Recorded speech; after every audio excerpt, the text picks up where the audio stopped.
Hi friends, welcome to my study channel RS classes. Friends, आज की class में हम एम लक्ष्मीकांत पॉलिटी का चैप्टर नंबर 11 डिस्कस करेंगे, जिसका टॉपिक है basic structure of the constitution, यानी संविधान की मूल संरचना, जिसे संविधान की बुनियादी संरचना या संविधान का मूल ढांचा भी कह सकते हैं। तो फ्रेंड्स, इस मूल संरचना का इमरजेंस कैसे हुआ और इसके कौन कौन से एलिमेंट हैं जो मूल संरचना में आते हैं, वो सब इस क्लास में डिस्कस करेंगे। तो पहले स्टार्ट करते हैं इमरजेंस ऑफ बेसिक स्ट्रक्चर से, यानी मूल संरचना का प्रादुर्भाव कैसे हुआ, यानी इसकी उत्पत्ति कैसे हुई, ये सिद्धांत सामने आया कैसे। तो फ्रेंड्स, संविधान के अनुच्छेद 368 के तहत संसद मौलिक अधिकारों में संशोधन कर सकती है या नहीं, यह विषय संविधान लागू होने के एक वर्ष पश्चात ही सर्वोच्च न्यायालय के समक्ष विचारार्थ आया है। यानी जैसे ही हमारा संविधान लागू हुआ तो सुप्रीम कोर्ट के सामने ये बात आई कि संसद को आर्टिकल 368 के तहत मूल अधिकारों में यानी फंडामेंटल राइट्स में संशोधन करने की शक्ति है या नहीं। शंकरी प्रसाद मामला 1951 में पहले संशोधन अधिनियम 1951 की संवैधानिक वैधता को चुनौती दी गई थी, जिसमें संपत्ति के अधिकार को कम कर दिया गया था।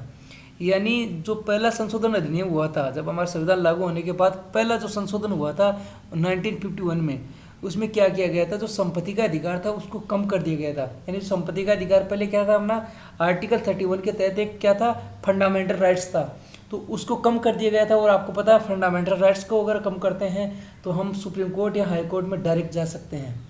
ठीक है फ्रेंड्स, तो शंकरी प्रसाद केस जब सुप्रीम कोर्ट के सामने आया तो इसने सुप्रीम कोर्ट ने फैसला सुनाया कि आर्टिकल 368 के तहत संविधान में संशोधन करने की संसद की जो शक्ति है उसमें क्या शामिल है, मूल अधिकार भी शामिल है। तो सुप्रीम कोर्ट ने साफ साफ कह दिया कि भाई ऐसा नहीं है कि वो सिर्फ बाकी संशोधन ही कर सकती है। तो उसने बोल दिया सुप्रीम कोर्ट ने कि आर्टिकल 368 के तहत संसद मूल अधिकारों में भी संशोधन कर सकती है। इधर ये समझा जा रहा था कि आर्टिकल 368 के तहत बाकी संशोधन कर सकती है लेकिन फंडामेंटल राइट्स को नहीं छेड़ सकती। लेकिन सुप्रीम कोर्ट ने साफ कह दिया कि संसद मूल अधिकारों में भी संशोधन कर सकती है। आर्टिकल 13 में कानून शब्द में केवल सामान्य कानून शामिल है, न कि संविधान संशोधन अधिनियम यानी संवैधानिक नियम। तो सुप्रीम कोर्ट ने यह भी कहा, आपने आर्टिकल 13 में पढ़ा होगा कि ऐसा कोई कानून जो मूल अधिकारों से असंगत हो या फिर इनका अल्पीकरण करे तो ऐसा कानून क्या हो जाएगा, शून्य हो जाएगा। तो उस कानून में सुप्रीम कोर्ट ने साफ कह दिया कि ऐसे कानून में सिर्फ सामान्य कानून शामिल है, संविधान संशोधन इन कानूनों में क्या नहीं है, शामिल नहीं है। इसलिए संसद एक संवैधानिक संशोधन अधिनियम को अधिनियमित करके किसी भी मौलिक अधिकार को समाप्त या छीन सकती है और ऐसा कानून आर्टिकल 13 के तहत शून्य नहीं होगा। तो सुप्रीम कोर्ट ने यहाँ भी साफ कह दिया है कि संविधान में संशोधन करके संसद किसी भी मूल अधिकार को समाप्त कर सकती है या फिर छीन सकती है, और ऐसा करते वक्त उसे आर्टिकल 13 के तहत वो ऐसा कानून नहीं माना जाएगा जो शून्य हो जाएगा। यानी इस ऐसे कानून को आर्टिकल 13 के तहत कानून नहीं माना जाएगा। यानी साफ साफ कह दिया कि जो भी संविधान संशोधन करके संसद कुछ करेगी वो आर्टिकल 13 के तहत शून्य नहीं होगा।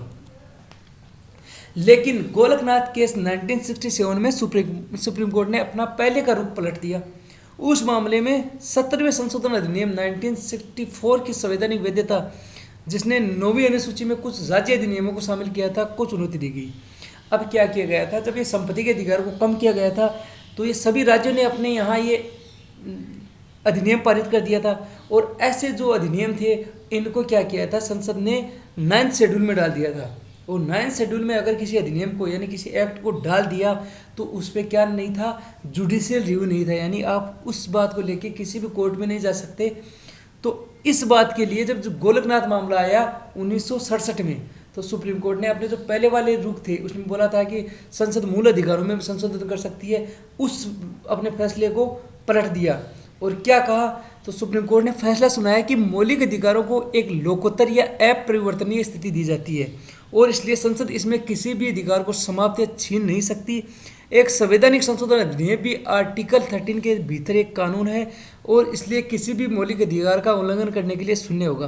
तो अब सुप्रीम कोर्ट यहाँ बदल गया। पहले तो बोला था कि ये आर्टिकल 13 के तहत कानून नहीं माना जाएगा, लेकिन यहाँ सुप्रीम कोर्ट क्या हो गया, बदल गया। सुप्रीम कोर्ट ने क्या कहा कि जो मूल अधिकार है वो लोकोत्तर है यानी सर्वश्रेष्ठ है और अपरिवर्तनीय यानी इनको कोई परिवर्तन कर ही नहीं सकता। और ना संसद इन अधिकारों को समाप्त कर सकती और ना ही इनको छीन सकती। और साथ ही साथ कह दिया कि अगर कोई संविधान संशोधन भी अगर संसद कर रही है वो भी क्या माना जाएगा, आर्टिकल 13 के तहत एक कानून ही माना जाएगा। इसलिए मूल अधिकारों का उल्लंघन करने के लिए ऐसा कानून क्या हो जाएगा, शून्य हो जाएगा। गोलकनाथ मामले 1967 में जब सुप्रीम कोर्ट ने फैसला सुना दिया तो इंदिरा गांधी ने क्या किया, इस फैसले की प्रतिक्रिया में एक संशोधन अधिनियम पारित कर दिया। और कौन सा, 24वां संशोधन अधिनियम पारित किया। कब, 1971 में। इस अधिनियम ने अनुच्छेद 13 और अनुच्छेद 368 दोनों में संशोधन कर दिया। आर्टिकल 13 और आर्टिकल 368 दोनों ही संशोधन कर दिया। इसने घोषणा की कि संसद के पास आर्टिकल 368 के तहत किसी भी मौलिक अधिकार को समाप्त करने या फिर छीनने की शक्ति है और ऐसा अधिनियम अनुच्छेद 13 के आशयों के तहत कानून नहीं माना जाएगा। अब यहाँ संसद ने क्या कर दिया, ऐसा संशोधन अधिनियम पारित कर दिया और उसमें क्या कह दिया कि अगर संसद किसी मौलिक अधिकार को समाप्त करती है या छीनती है और किसके तहत, आर्टिकल 368 के तहत, तो आप आर्टिकल 13 के तहत ऐसे कानून, ऐसे जो संशोधन अधिनियम है उसको आर्टिकल 13 के तहत कानून नहीं मान सकते। यानी जो आर्टिकल 13 में जो कानून है उनका आर्टिकल 368 के संशोधन से कोई लेना देना नहीं होगा। यानी 368 के साथ आर्टिकल 13 का कोई लेना देना नहीं है। हालांकि केशवानंद भारती मामले 1973 में सुप्रीम कोर्ट ने गोलकनाथ मामले में अपने फैसले को खारिज कर दिया। इसने 24th अमेंडमेंट संशोधन अधिनियम 1971 की वैधता को बरकरार रखा और कहा कि संसद को किसी भी मौलिक अधिकार को समाप्त करने या छीनने का अधिकार है। तो अब मामला आ गया केशवानंद भारती का। कब, 1973 में। तो इस समय सुप्रीम कोर्ट ने क्या कर दिया, फिर सुप्रीम कोर्ट पलट गया। किस फैसले को लेके, जो गोलकनाथ मामले में भी जो रिसेंटली जिस मामले में कहा 1967 में कि संसद मूल अधिकारों को कम नहीं कर सकती, उस मामले को इसने पलट दिया और उसको खारिज कर दिया। और क्या कहा कि जो 24th अमेंडमेंट जो लाई है संसद, यानी जो 24वां संशोधन अधिनियम है 1971 जो इंदिरा गांधी लेके आई थी, उसकी वैधता को बरकरार रखा कि इसमें हम कोई चेंज नहीं करेंगे। लेकिन और इसमें यह भी कह दिया कि संसद अगर मूल अधिकारों को समाप्त करना चाहे या छीनना चाहे तो वो कर सकती है। लेकिन इसने एक नई बात जोड़ दी, वो क्या थी, इसने संविधान की मूल संरचना यानी बेसिक स्ट्रक्चर का एक नया सिद्धांत निर्धारित कर दिया। तो इसमें कहा कि ये सब करो संसद, हमें कोई दिक्कत नहीं है, चाहे मूल अधिकारों को छीन लो या उनको समाप्त कर दो, लेकिन जो संविधान का जो मूल संरचना है या बेसिक स्ट्रक्चर है, इसका सिद्धांत इसमें नया जोड़ ऐड कर दिया। और वो सिद्धांत में क्या कहा, इसने कहा कि आर्टिकल 368 के तहत संसद का संवैधानिक अधिकार इसे संविधान के बुनियादी ढांचे को बदलने की शक्ति नहीं देते। इसका अर्थ यह है कि संसद संविधान के मूल ढांचे से जुड़े मौलिक अधिकार को समाप्त या छीन नहीं सकती। तो इसमें साफ कह दिया कि चाहे भले ही मौलिक अधिकारों में संशोधन करो या उनको समाप्त कर दो, लेकिन ऐसे मौलिक अधिकार जो संविधान की मूल संरचना से जुड़े हुए हैं उनको ना तो संसद छीन सकती और ना ही समाप्त कर सकती। किससे, जो बेसिक स्ट्रक्चर है, मूल संरचना से जुड़े हुए हैं, उन मौलिक अधिकारों को संसद क्या नहीं कर सकती, ना छीन सकती ना समाप्त कर सकती। संविधान की मूल संरचना के सिद्धांत की सुप्रीम कोर्ट द्वारा इंदिरा नेहरू गांधी मामले 1975 में पुनः पुष्टि की गई। जब 1975 में दोबारा सुप्रीम कोर्ट द्वारा क्या किया गया, इस मामले की पुष्टि की गई। क्या कहा गया, इस मामले में सुप्रीम कोर्ट ने 39वें यानी 39वें संशोधन अधिनियम 1975 के एक प्रावधान को रद्द कर दिया, जिसमें प्रधानमंत्री और लोकसभा अध्यक्ष से जुड़े चुनावी विवादों को सभी अदालतों के अधिकार क्षेत्र से बाहर कर दिया गया था। तो सुप्रीम कोर्ट ने साफ साफ कह दिया कि जो 1975 में इंदिरा गांधी ने क्या किया था कि जो प्रधानमंत्री है और लोकसभा अध्यक्ष के चुनावी विवाद हैं उनको आप कहाँ नहीं ले जा सकते हो, किसी भी कोर्ट में नहीं ले जा सकते हो।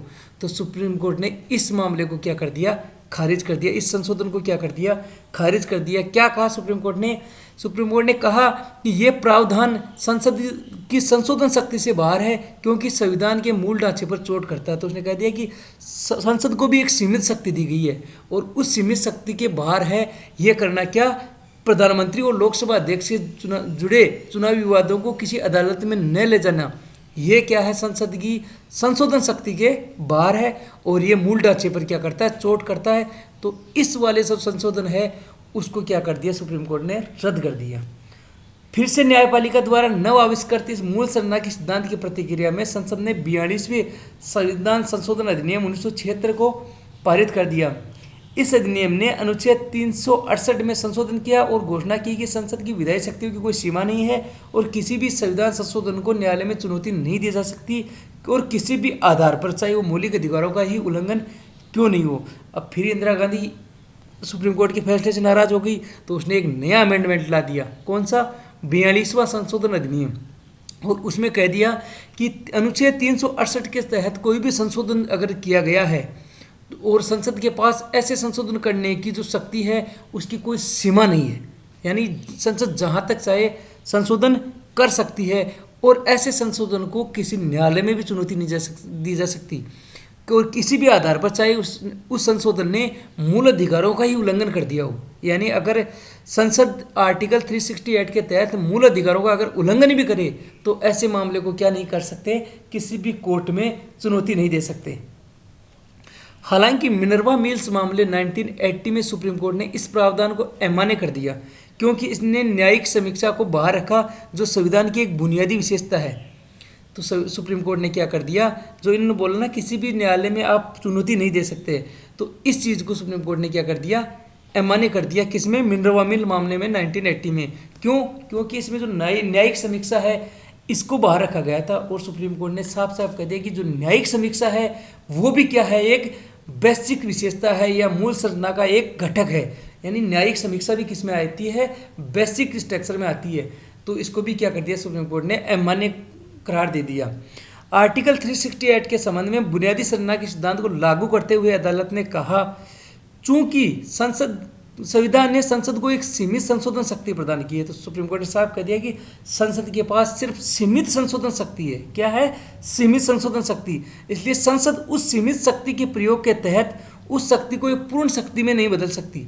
यानी सुप्रीम कोर्ट ने साफ कह दिया कि आपको एक सीमित शक्ति है, एक लिमिटेड पावर दिया गया है, आप इसको एक पूर्ण शक्ति में नहीं बदल सकते। वास्तव में एक सीमित संशोधन शक्ति संविधान की बुनियादी विशेषताओं में से एक है और साफ साफ ये भी कह दिया कि जो सीमित संशोधन शक्ति है वो भी क्या है, एक संविधान के बेसिक स्ट्रक्चर में आता है और इसलिए उस शक्ति की सीमाओं को नष्ट नहीं किया जा सकता। अब साफ साफ कह दिया कि आप बेसिक स्ट्रक्चर के साथ तो छेड़छाड़ कर ही नहीं सकते। तो ये जो सीमित संशोधन शक्ति है ये भी एक बेसिक स्ट्रक्चर है, तो इसको आप न तो बढ़ा सकते हो ना ही क्या कर सकते हो, कम कर सकते हो। दूसरे शब्दों में संसद अनुच्छेद 368 के तहत अपनी संशोधन शक्ति का विस्तार नहीं कर सकती। यानी जो शक्ति इसको दी गई है संविधान में उससे ज़्यादा नहीं बढ़ा सकती। उसको जितनी शक्ति है उसी में संसद को अमेंडमेंट करना है, उसके बाहर वो क्या नहीं कर सकती, कोई संशोधन नहीं कर सकती। अगर ताकि वह संविधान को निरस्त करने या इसकी मूल संरचनाओं को नष्ट करने का अधिकार स्वयं प्राप्त कर ले। अगर ये अपनी शक्ति का विस्तार कर लेगी तो क्या हो जाएगा, हो सकता है एक दिन संसद संविधान को ही निरस्त कर दे या फिर इस संविधान की जो मूल विशेषता है इनको ही नष्ट करने का अधिकार अपने हाथ में ले ले। तो सुप्रीम कोर्ट ने साफ साफ मना कर दिया कि आप सीमित शक्ति को पूर्ण शक्ति में नहीं बदल सकते हैं। एक सीमित शक्ति का उपयोगकर्ता, यहाँ उपयोगकर्ता कौन है, संसद, उस शक्ति का प्रयोग करते हुए उस सीमित शक्ति को क्या नहीं कर सकती, असीमित शक्ति में नहीं बढ़ा सकती या नहीं बदल सकती। ठीक है, तो सुप्रीम कोर्ट ने साफ कह दिया कि आपको एक सीमित शक्ति दी है, लिमिटेड पावर दिया गया, आप इसको पूर्ण शक्ति में नहीं बदल सकते। वामन राव केस 1981 में फिर से सुप्रीम कोर्ट ने मूल संरचना के सिद्धांत का पालन किया और आगे स्पष्ट कर दिया कि यह 24 अप्रैल 1973 इस दिन क्या हुआ था, केशवानंद भारती मामले पर फैसला आया था। इस तारीख को केशवानंद भारती मामले पर फैसला आया था सुप्रीम कोर्ट का, के बाद अधिनियमित संविधान संशोधनों पर लागू होगा। मतलब साफ साफ क्या कहा इसमें, जो वामन राव केस आया 1981 में, तो जब संसद ने बोला था कि आप इसमें जुडिशियल रिव्यू नहीं ला सकते हैं या किसी सुप्रीम कोर्ट में या किसी भी कोर्ट में ले जा नहीं सकते, तो सुप्रीम कोर्ट ने साफ कह दिया कि 24 अप्रैल 1973 इसके बाद में आपने जो भी अधिनियम पारित किए हैं, जो भी अधिनियम बनाए हैं और उनको नए शेड्यूल में आपने डाल दिया, तो ऐसे सभी अधिनियमों पे क्या किया जा सकता है, जुडिशियल रिव्यू लाया जा सकता है, यानी न्यायिक पुनर्वलोकन किया जा सकता है। पहले बोला गया था कि नए शेड्यूल में डालने के बाद किसी भी अधिनियम पर क्या नहीं लाया जा सकता, न्यायिक पुनर्वलोकन नहीं किया जा सकता, जुडिशियल रिव्यू नहीं लाया जा सकता। लेकिन सुप्रीम कोर्ट ने कह दिया कि 24 अप्रैल 1973 के बाद के सभी अधिनियमों पे जो 9 शेड्यूल में है सब पे जुडिशियल रिव्यू लाया जा सकता है। अब बात है कि जो बेसिक स्ट्रक्चर है उसके एलिमेंट्स कौन कौन से, यानी मूल संरचना के तत्व या घटक कौन कौन से हैं। हमें कैसे पता चलेगा कि ये बेसिक स्ट्रक्चर में आता है। भाई जब सरकार ने पूछा कि भाई सुप्रीम कोर्ट आप अभी ये बता दीजिए कि बेसिक स्ट्रक्चर में आता क्या क्या है, तो वर्तमान स्थिति ये है कि संसद के अनुच्छेद 368 के तहत संसद संविधान के किसी भी हिस्से में संशोधन कर सकती है। ठीक है, तो संविधान का जो आर्टिकल 368 है उसमें उसके तहत संसद को ये अधिकार है कि वो संसद संविधान के किसी भी हिस्से में संशोधन कर सकती है। और उस संशोधन में क्या शामिल है, मूल अधिकार भी शामिल है। कि सुप्रीम कोर्ट ने उसी समय दे दिया था 1971 वाले अमेंडमेंट को कंटिन्यू रखते हुए बोल दिया था कि संसद मूल अधिकारों में भी क्या कर सकती है, संशोधन कर सकती है। बस शर्त क्या है कि इससे संविधान की मूल संरचना प्रभावित नहीं होनी चाहिए, यानी संविधान के बेसिक स्ट्रक्चर को इफेक्ट नहीं पड़ना चाहिए। बाकी संसद जो भी चाहे अमेंडमेंट कर सकती है। हालांकि सुप्रीम कोर्ट ने अभी तक ये परिभाषित या स्पष्ट नहीं किया कि मूल संरचना के घटक क्या क्या है। अभी तक सुप्रीम कोर्ट ने ये नहीं बताया कि मूल संरचना में क्या क्या आता है, लेकिन सुप्रीम कोर्ट ने बोल दिया कि ये बातें हम आपको टाइम टू टाइम बताते रहेंगे, यानी जब हमारे सामने कोई ऐसा केस आएगा उसमें हम फैसला देंगे तब हम आपको बताते रहेंगे। तो विभिन्न निर्णयों से, यानी जो केस गए मैंने बताया था अभी, मिनर्वा मिल्स है, इंदिरा गांधी नेहरू गांधी मामला है, ऐसे गोरखनाथ मामला है, सारे जितने भी मामले सुप्रीम कोर्ट के सामने गए, उसके बाद क्या हुआ, सुप्रीम कोर्ट ने अपने हिसाब से संविधान की जो बेसिक संरचना है उसके घटक बताए। तो निम्नलिखित संविधान की मूल संरचना व तत्वों की पहचान की जा सकती है। कौन कौन से है? पहला है कि संविधान की सर्वोच्चता, यानी संविधान, भारत का जो संविधान है वो सबसे ऊपर है, संविधान से ऊपर कुछ भी नहीं है। भारतीय राजनीति की संप्रभु, लोकतांत्रिक व गणतांत्रिक प्रकृति, यानी जो हमारी राजनीति है वो संप्रभु है, यानी सोवरेनिटी है। हम किसी दूसरे देश के हिसाब से हम डिसीजन नहीं लेते हैं, अपने फैसले हम खुद लेते हैं। यहाँ लोकतंत्र है और गणतांत्रिक प्रकृति यहाँ पे अपने राजनीति की है। संविधान का धर्मनिरपेक्ष चरित्र, यानी हमारा जो संविधान है उसका चरित्र कैसा है, धर्मनिरपेक्ष। हमारा भारत कैसा है, एक धर्मनिरपेक्ष कंट्री है। विधायिका, कार्यपालिका और न्यायपालिका के बीच शक्तियों का विभाजन, यानी जो विधायिका है, कार्यपालिका है और न्यायपालिका है, इनकी शक्तियों का स्पष्ट बंटवारा कर रखा है। कोई एक दूसरे के जुरिडिक्शन में नहीं जाएगा, नहीं अधिकार क्षेत्र में दखल नहीं करेगा। संविधान का संघीय स्वरूप, और भारत का जो संविधान है उसका संघीय स्वरूप है, यानी ये भारत का जो संविधान किसी राज्य का संविधान नहीं है, ये सभी राज्य और पूरे देश यानी राष्ट्र का एक ही संविधान है। यानी भारत यूनियन ऑफ स्टेट है और इन सबका एक ही संविधान है। राष्ट्र की एकता और अखंडता, राष्ट्र की और एकता और अखंडता भी किसमें है, बेसिक स्ट्रक्चर में है। न्यायिक समीक्षा, जो अभी बोला गया था कि जुडिशियल रिव्यू नहीं ला सकते, वो भी किसमें, जुडिशियल रिव्यू भी किसमें है, बेसिक स्ट्रक्चर में है। कल्याणकारी राज्य, कल्याणकारी राज्य का कर्तव्य क्या होता है, सामाजिक और आर्थिक न्याय प्रोवाइड कराना। व्यक्ति की गरिमा और स्वतंत्रता। संसदीय प्रणाली, जो हमारा संविधान में है वो संसदीय प्रणाली है। यहाँ संसदीय प्रणाली है, यहाँ राजतंत्र नहीं है, यहाँ क्या है, संसदीय प्रणाली है, या राष्ट्रपति सिस्टम नहीं है। कानून का शासन, यहाँ जो रूल ऑफ लॉ है यानी कानून का शासन है। मौलिक अधिकारों और नीति निर्देशक सिद्धांतों के बीच सद्भाव एवं संतुलन, यानी मौलिक अधिकार जो फंडामेंटल राइट्स है और डीपीएस भी है, इनके बीच में क्या है, सद्भाव रहना चाहिए और संतुलन बना के रखना है। समत्व का सिद्धांत, यानी समानता का सिद्धांत। स्वतंत्र और निष्पक्ष चुनाव कैसे होते हैं, यहाँ पे स्वतंत्र हैं और निष्पक्ष है, यानी किसी के पार्शियलिटी नहीं की जाती किसी के साथ। न्यायपालिका यहाँ की स्वतंत्र है। संविधान संशोधन की सीमित शक्ति, देखो आ गए यहाँ, संविधान संशोधन की सीमित शक्ति भी क्या है, बेसिक स्ट्रक्चर में आता है। न्याय तक प्रभावकारी पहुँच, यानी हर व्यक्ति को न्याय मिलनी चाहिए। मौलिक अधिकारों के आधारभूत सिद्धांत, जो बेसिक डॉक्ट्रिन है वो फंडामेंटल राइट्स, ये भी किस में आता है, एक संविधान की मूल संरचना में आता है।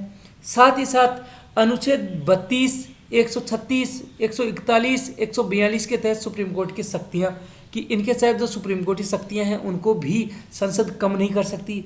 अनुच्छेद 226 और 227 के अंतर्गत उच्च न्यायालय, हाई कोर्ट की जो शक्तियाँ हैं उनको भी संसद क्या नहीं कर सकती, किसी भी संशोधन के तहत कम नहीं कर सकती। तो फ्रेंड्स आज की क्लास में इतना ही, फिर मिलते हैं नेक्स्ट क्लास में, तब तक के लिए नमस्कार, थैंक यू वेरी मच।